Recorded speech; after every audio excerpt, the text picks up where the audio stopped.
The topic of my workout today is seated exercise, and the really nice thing about that is that at the moment we're finding ourselves sitting quite a bit, so we already have our equipment here and ready to go.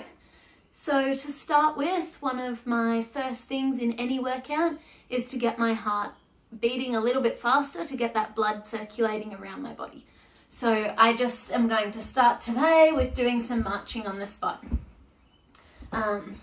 With this march, you want to be lifting your feet up. If you're in a wheelchair with foot plates, you can just start with your feet on the foot plates and lifting them up off the foot plates, trying to get a bit of distance. So you're using those muscles, your hip flexors, to really lift those legs up.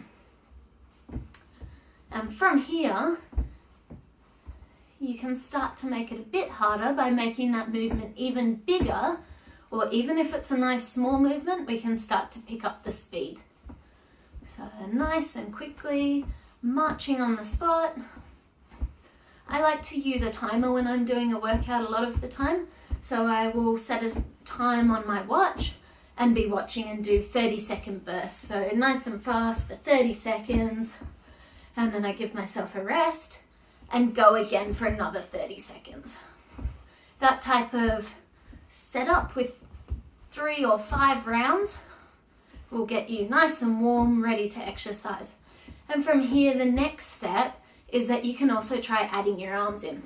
So opposite arm to opposite leg means we're working across the body. It involves a bit more coordination, so see how you go. And you're also engaging your abs. So you're twisting through the movement, trying to get a knee to the elbow, knee to the elbow. Top of my torso is rotating a little bit as I move through. And keep marching on the spot. Have another 10 seconds. 3, 2, and 1. Second exercise that we're going to do today is sit-ups. From your chair, the first thing we can look at is setup. If you have thoracic supports, if you're in a wheelchair with thoracic supports, we really want to engage your core in this exercise. So you can take them off or flip them out to the side so that your body is working a bit harder to stay up straight. Also, if you have the ability in your chair to tilt back, then that's a really positive one as well, because then you're getting even more range in the movement. So this chair that I've got is upright, and that's okay. It's a good place to start, and even if you're finding vertical a bit challenging, you can start with a pillow behind your back, and that pillow just brings you forward that little bit, and then you're working more with gravity to complete your sit-up. But I haven't got a pillow, so we're going to go from this position, leaning forward and sitting back up nice and tall. Really try to pull yourself forward, using the muscles at the bottom of your ribs, aiming to touch your hips. So curling under and back. And if you're thinking about it in that way, you'll keep your back a bit straighter, as opposed to thinking about pulling your shoulders to the floor, which can end up rounding out your shoulders rather than relying on those ab muscles for the workout. Any speed with this one is okay, because we want to make sure you're engaging your muscles. It's a strength exercise, so we're trying to match our breathing to be breathing while we're under tension. So as I lean forward, I'm going to breathe out and sitting back up, breathing in and out and in. Another way to think about your breathing and to get yourself breathing in time with the movement is to count. So we'll do sets of 10 for this exercise. We've done the first 3, so if you're following along, we've got 7 to go. We lean forward and breathing out by speaking. 4 and back. 5 and back. 6 and back. 7 and back. Breathe out and back.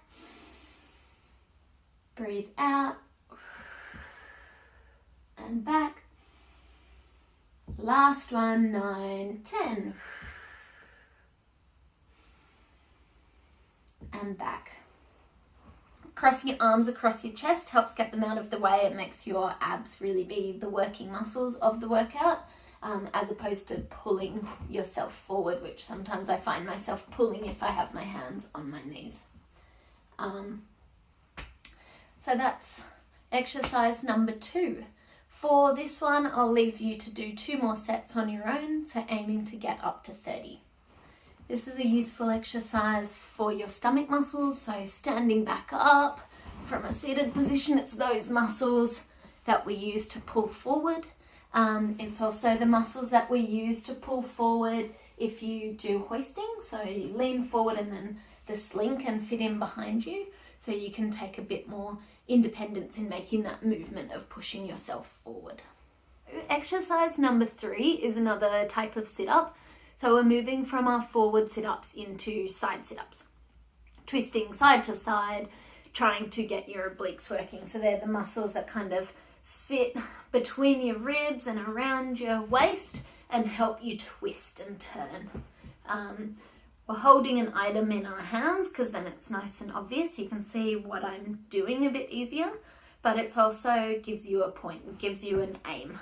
So I want to reach my item, my ball, as far back on my armrest as I can. Twisting around and tapping it behind you.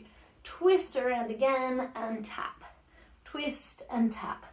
This item, you can use an item with a bit more weight in it, and that will make the activity harder, or use an item without any weight or no item. So I can twist and tap while I'm not holding anything. If grasping is challenging, you can use wrist weights. So have the weights on your arm and reaching around without having to physically grasp. Or you can grasp an item that has a bit of weight, like a bag of rice, and you're twisting and tapping around.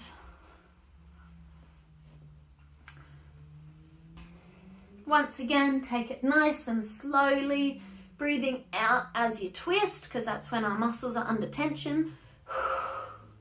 Back in towards the middle. Breathe out, and back in, and out, and in.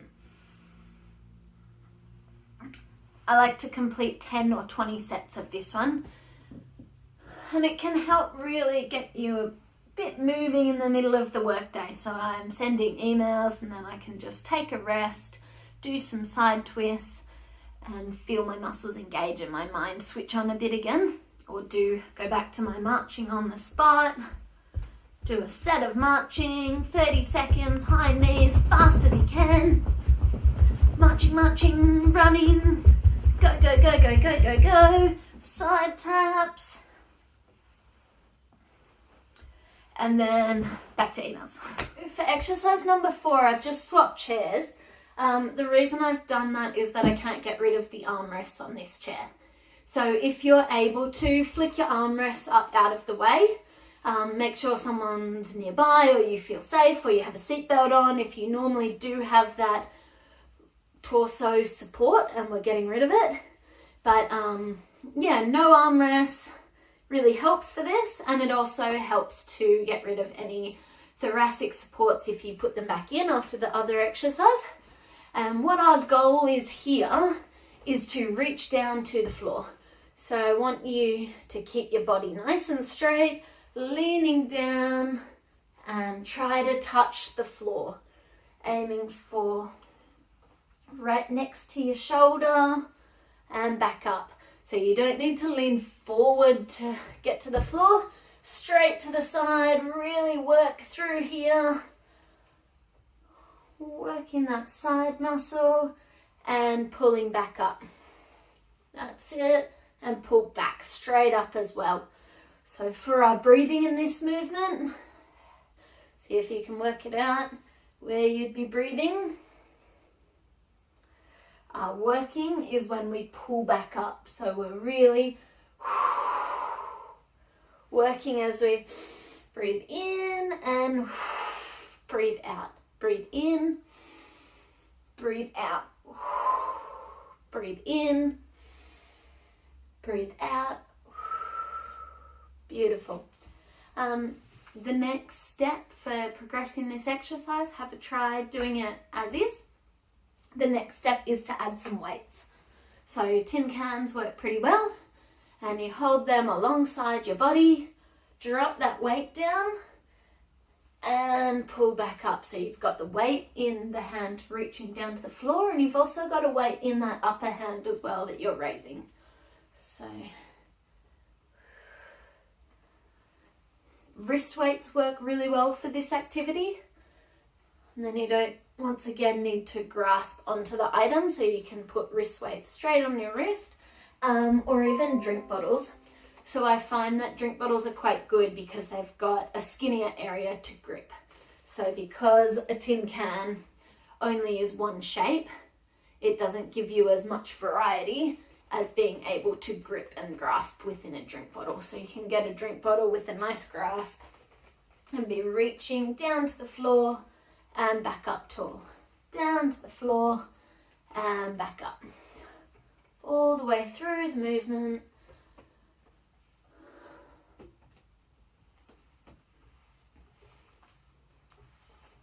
Sliding up. Beautiful. Last 3. 1, 2, 3. For our last exercise, we're going to go back to some cardio. So we'll do some boxing, some upper limb stuff. And what I want is you roll your hands down, thumb across, and punching. So boxing on the spot. Don't need anything to hit, just reaching out, getting the speed.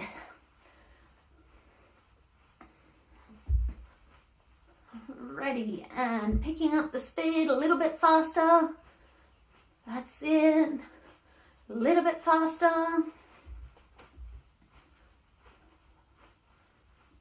9, 10. Beautiful.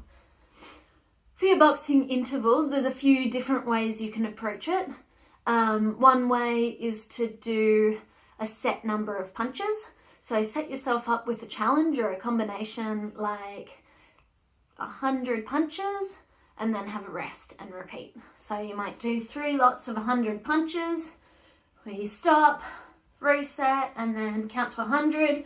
1, 2, 3, 4, 5, 6, 7, 8, 9, 10, 11, 12. Keep it going all the way up to 100. Another thing you can do is go back to your watch and your timer. There's some great apps on the computer and apps for your phone where you can just download a free timer that will beep so you can hear it, and you don't need to be constantly looking at a device to make sure you're not overworking yourself. But yeah, otherwise you can look at your watch and wait for it to get to a certain number, and as it gets to the top, I start punching, and I'm aiming to punch for 30 seconds non-stop. I like a challenge, so you can have a look at that time and count how many punches you do in 30 seconds. So counting up to 30, 1, 2, 3, 4, 5, see how many punches you can get, write it down on a post-it note, speak it out loud so you remember it, and then do a second round and try to beat that first number. Another way to make boxing more challenging is to make it a coordination activity, so add some combinations. So there's a few different types of punches. You can do a straight punch, so what I was doing is a nice straight punch. Another option is a hook, where you bring your elbow up nice and high and you would be coming around the person and punching around. You can also punch out to the side, change where you're punching to, so up high, down low, up to the side, to the other side. Even do, that's it, backhands,